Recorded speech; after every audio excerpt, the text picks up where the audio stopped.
এতিয়া প্ৰশংসা কৰাবোৰেই আছিল জুবিনৰ সমালোচক। জুবিন গাৰ্গ এটা কম দিতিহে। ভণ্ড জুবিন প্ৰেমবোৰ আমি চাই থাকিবলগীয়া হৈছে। জুবিন গাৰ্গৰ নামত কৰা বেপাৰবোৰো পূৰ্ণগতিত চলি আছে।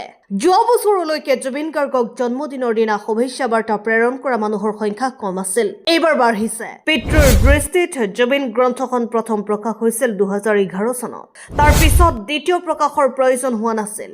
চৰ্চা হোৱাটো দূৰৰে কথা, এতিয়া এইখন গ্ৰন্থৰ বিক্ৰীয়ে অভিলেখ ৰচিবগৈ কিজানি। অৱশ্যে আচৰিত হোৱা নাই আমি।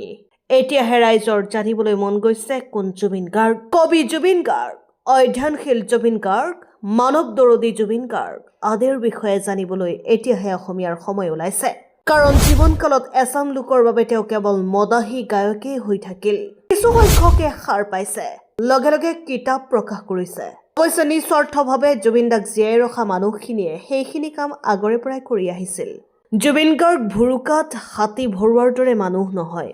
এইজন মানুহক বুজিবলৈ, হৃদয়ংগম কৰিবলৈ জুবিন গাৰ্গক অন্তৰৰ পৰা শ্ৰদ্ধা নকৰাসকলে দেখাক দেখি অতিৰঞ্জিত কৰাটো দৃষ্টিকটু হৈছে। কাৰণ ইমান সস্তীয়া আৰু সহজ বিষয় নহয় জুবিন গাৰ্গ।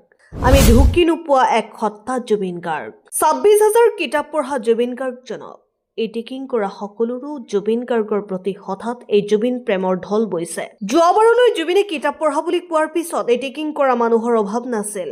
জুবিন গাৰ্গে কা আন্দোলন বিজেপিক বিক্ৰী কৰিলে বুলি কোৱা মানুহৰো অভাৱ নাছিল। ফিল্মফেয়াৰ চাবলৈ গৈ জুবিন গাৰ্গে সৰ্বানন্দ সোণোৱালক সাৱটি ধৰোতেই অসম হৈ পৰিছিল উত্তাল। তেতিয়া গালি পৰা মানুহবোৰ এতিয়া সাংঘাতিক জুবিন প্ৰেমী। জুবিনে জীৱনকালত গমেই নাপালে তেওঁ সোমাই থকা চক্ৰভিউখনৰ কথা। এতিয়া অসমৰ যিকোনো গ্ৰন্থমেলাতে জুবিন গাৰ্গৰ বিষয়ে প্ৰকাশিত কিতাপৰ সংখ্যাই বেছি। কাৰণ জুবিন গাৰ্গ হৈছে শ্যামকানুৰ ভাষাত পণ্য সামগ্ৰীহে, যাক বিক্ৰী কৰি ভাল টকা পোৱা যায়।